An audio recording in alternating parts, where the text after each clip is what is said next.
नमस्कार दोस्तों। पिछले वीडियोज़ में हमने पढ़ा था आदिकालीन साहित्य, धार्मिक आश्रित साहित्य। जैसा कि हम जानते हैं कि जो गणपति चंद्रगुप्त जी हैं उन्होंने हिंदी साहित्य के आदिकाल को 3 भागों में विभाजित किया है। पहला है धर्माश्रित, जैन, सिद्ध और नाथ साहित्य को उन्होंने इसमें विभाजित किया है। दूसरा है रासो साहित्य, जिसको राजाश्रित साहित्य कहा गया है। तीसरा है लोक आश्रित साहित्य। आज हम पढ़ेंगे रासो साहित्य। रासो शब्द कहाँ से लिया गया है, इसकी उत्पत्ति कैसे हुई है, ये आज इस वीडियो में हम पढ़ेंगे। और रासो साहित्य की विशेषताओं के बारे में भी पढ़ेंगे और कुछ रासो साहित्य मतलब पुस्तकों के बारे में भी हम जानेंगे। दोस्तों, वीडियो को अंत तक ज़रूर देखिएगा और हमारे चैनल को सब्सक्राइब करना ना भूलें और वीडियो को लाइक शेयर करना भी ना भूलें। रासो साहित्य, जैसा कि रासो शब्द की उत्पत्ति कहाँ से हुई है, इसके बारे में कई विद्वानों के अलग अलग मत हैं। पहला मत जो है वो गारसादी तासी का है। जो गारसादी तासी हैं वे रासो शब्द की उत्पत्ति राजसूय या राजस से मानते हैं। ये प्रश्न पूछ लिया जाता है दोस्तों कि गारसादी तासी निम्नलिखित में से किस शब्द को रासो शब्द की उत्पत्ति का कारण मानते हैं। दूसरा है आचार्य रामचंद्र शुक्ल, वो रासो शब्द की उत्पत्ति रसायन शब्द से मानते हैं। तीसरा सबसे इम्पोर्टेंट जो है वो है हजारी प्रसाद द्विवेदी जी का, जो है रासक शब्द। सभी जो सर्वमान्य मत हैं वो इसी मत से सहमत हैं। आचार्य नंद दुलारे वाजपेयी जी रास शब्द से रासो शब्द की उत्पत्ति मानते हैं। नंद दुलारे वाजपेयी जी के इस मत से और सहमत है दशरथ शर्मा, नागरिक प्रचारणी सभा काशी। ये तीनों ही रास शब्द से रासों की उत्पत्ति मानते हैं। हजारी प्रसाद द्विवेदी जी का जो रासक शब्द है उसी से रासों की उत्पत्ति मानी गई है। जैसे देखिए, रासक से रासा बना, रासा से रासा और रासा से रासो शब्द की उत्पत्ति हुई है। राजस्थानी में जो ये रासो शब्द है इसका अर्थ है लड़ाई झगड़ा, और ये सच भी है। जो आदिकालीन साहित्य है, रासो साहित्य, राजाश्रित साहित्य है, उसमें ज़्यादातर युद्धों का वर्णन है और बड़ा ही सजीव वर्णन है। अब हम देखते हैं कि आदिकालीन रासो साहित्य की विशेषताएं क्या क्या हैं। सबसे पहला है आश्रयदाताओं की प्रशंसा। अब क्योंकि ये जो कवि थे ये राजाओं के आश्रित थे, उन्हीं के राज दरबार में रहते थे और उन्हीं के इनाम दी हुई राशि पर अपना गुजारा करते थे, तो इसके लिए उन्हें राजाओं की प्रशंसा करनी पड़ती थी अपनी कविताओं में, अपनी पुस्तकों में। तो इसलिए इन्होंने राजाओं की प्रशंसा इसमें की है। दूसरा है युद्ध वर्णन में सजीवता। ज़्यादातर जो कवि थे वो राजाओं के साथ युद्ध में जाते थे, इसलिए उन्होंने युद्ध को अपनी आंखों से देखा था और बड़ी ही सजीवता से उन्हें अपनी पुस्तकों में वर्णित किया था। अगला है संकुचित राष्ट्रीयता।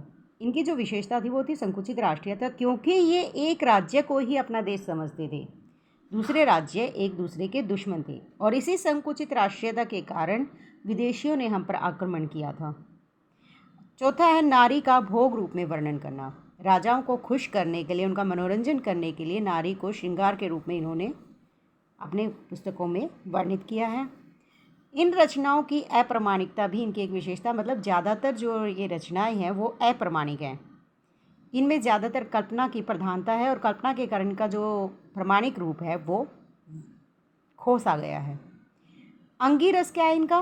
वीर रस, और वीर रस के साथ ही इन्होंने श्रृंगार रस का भी प्रयोग किया है। डिंगल पिंगल भाषा इनकी एक विशेषता है, क्योंकि डिंगल भाषा और पिंगल भाषा में ही ये साहित्य रचा गया है। डिंगल भाषा कौन सी होती है? जिसमें अपभ्रंश और राजस्थानी मिली जुली होती है, और पिंगल वो होती है जिसमें अपभ्रंश के साथ ब्रिज भाषा का योग होता है। इनकी संकुचित राष्ट्रीयता के बारे में हम बता चुके हैं। अगला है इसमें छंदों का भी प्रयोग है, अलंकारों का भी खूब भरमार प्रयोग किया गया है। सबसे पहली रचना जो इस काल की जो सबसे प्रसिद्ध रचना है वो है पृथ्वीराज रासो, जिसके रचयिता कौन है? चंद्रवरद दाई। चंद्रवरद दाई का जो जन्म है वो 1668 ईस्वी में हुआ था, ये कई बार पूछ लिया जाता है, और लाहौर पाकिस्तान में हुआ था इनका जन्म चंद्रवरद दाई जी का, ये भी पूछ लिया जाता है।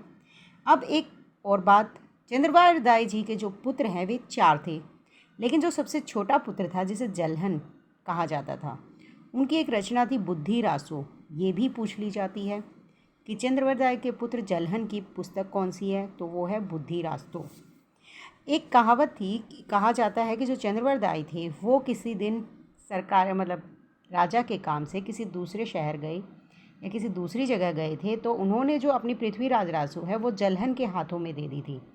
उसके बाद जलहन ने ही पृथ्वीराज रासो में अपनी रचनाएं संकलित की थी, मतलब विस्तृत किसने किया? जलहन ने। देखिए ये भी पूछ लिया जाता है, पुस्तक जलहन हथ दे गजनी चले निरपकाज, ये किसके बारे में कही गई है? ये पंक्तियाँ किसके बारे में कही गई हैं? ये चंद्रवरदाय जी के बारे में कही गई है। एक थाल जन्म एक थाल मरण, ये किस बारे में कही गई है? जो पृथ्वीराज रासो थे और जो चंद्रवरदाय थे उनका एक साथ जन्म हुआ था और दोनों एक साथ ही मरे थे, ये इस विषय में कही गई है। पृथ्वीराज रासो के जो नायक हैं वो है पृथ्वीराज चौहान। नायिका है संयोगिता, जो जयचंद की बेटी थी।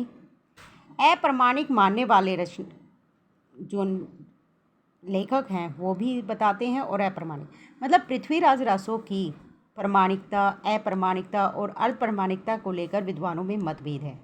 कुछ विद्वान इसे अप्रमाणिक मानते हैं और कुछ इसे प्रमाणिक, और कुछ ऐसे भी हैं जो इसे अर्धप्रमाणिक मानते हैं। जैसे अप्रमाणिक मानने वाले जो रचनाकार हैं, लेखक हैं, वो हैं रामचंद्र शुक्ल, श्यामल दास, मुंशी देवी प्रसाद, मोतीलाल मेनारिया, गौरी शंकर, हीराचंद ओझा। इन्हें हम ऐसे भी याद कर सकते हैं, राम श्याम और शंकर तीनों पर मुंशी हीरे वार रहे हैं। राम से रामचंद्र शुक्ल, श्याम से श्यामल दास और शंकर से गौरी शंकर और मुंशी से मुंशी देवी प्रसाद और हीरे वार रहे हीरे से हीराचंद ओझा का नाम याद रह जाता है। इन्हें पृथ्वीराज रासो को प्रमाणिक मानने वाली जो रचनाएं हैं, जो लेखक हैं, वो हैं जॉर्ज ग्रियर्सन, मिश्र बंधु, Dasharath Sharma, Shyam Sundar Das, doctor Nagendra, colonel Tod, Mohan Lal Vishnulal Pandya. इन्हें से भी हम एक ट्रिक बना सकते हैं, कोई वाक्य बना सकते हैं। आप अपनी सुविधा के अनुसार वाक्य बना लीजिएगा। अगला है अर्धप्रमाणिक मानने वाले। पृथ्वीराज रासो को अर्धप्रमाणिक मानने वालों में है मुनि जिनविजय, सुनीति कुमार चटर्जी, हजारी प्रसाद द्विवेदी, विपिन बिहारी त्रिवेदी। इस वक्त की जो अगली रचना है वो है विसलदेव रासो, जो नलपति नालय की रचना है। इसका रचना काल है 1155 ईस्वी। अगर ईस्वी में पूछा जाए तो इसका उत्तर होगा 1155 ईस्वी, और विक्रम संवत में पूछा जाए तो 1212 विक्रम संवत। विसलदेव के नायक हैं विग्रहराज चतुर्थ, जिसे विसलदेव भी कहा जाता है। लेकिन जब ऑप्शन में आएगा तो विसलदेव नहीं आएगा, क्योंकि ये बहुत आसान उत्तर हो जाएगा। इसका उत्तर क्या आएगा? विग्रहराज चतुर्थ। नायिका कौन है विसलदेव रासो की? राजमती, भोज परमार की पुत्री। इसमें छंद है 125 से 128, और जब ऑप्शन में पूछा जाएगा तो हमें उत्तर देना होगा 128। हिंदी साहित्य का प्रथम 12 मासा ग्रंथ है विसलदेव रासो, ये हमें ध्यान रखने की ज़रूरत है। 12 मासा में सबसे पहले आषाढ़ का वर्णन किया जाता है। अग्नि में जला हुआ वृक्ष फिर से पल्वित हो सकता है, किसने कहा ये? राजमती ने, जो विसलदेव रासो की क्या थी? नायिका। राजमती कहती हैं कि अग्नि में जला हुआ वृक्ष फिर से पल्लवित हो सकता है, लेकिन कठोर वचनों के कारण जले हुए हृदय में पुनः प्रेम के पल्लव प्रस्फुटित नहीं हो सकते। अतः आप पुनः घर लौट आइए। ये कई बार पूछ लिया जाता है कि ये पंक्तियाँ किसकी हैं, किसने कही हैं? तो ये पंक्तियाँ राजमती ने कही हैं नायक के लिए, क्योंकि नायक जो है वो घर छोड़कर चला गया है और इसीलिए नायिका विरह में जल रही है।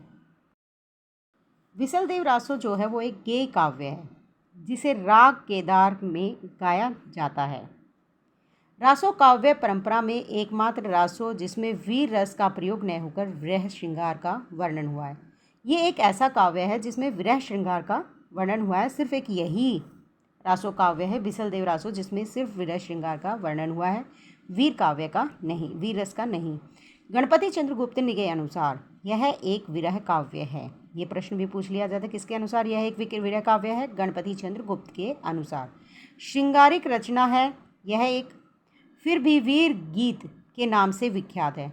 ये प्रश्न दोस्तों बहुत बार आ जाता है कि वीर गीत के नाम से कौन सा रासो साहित्य विख्यात है।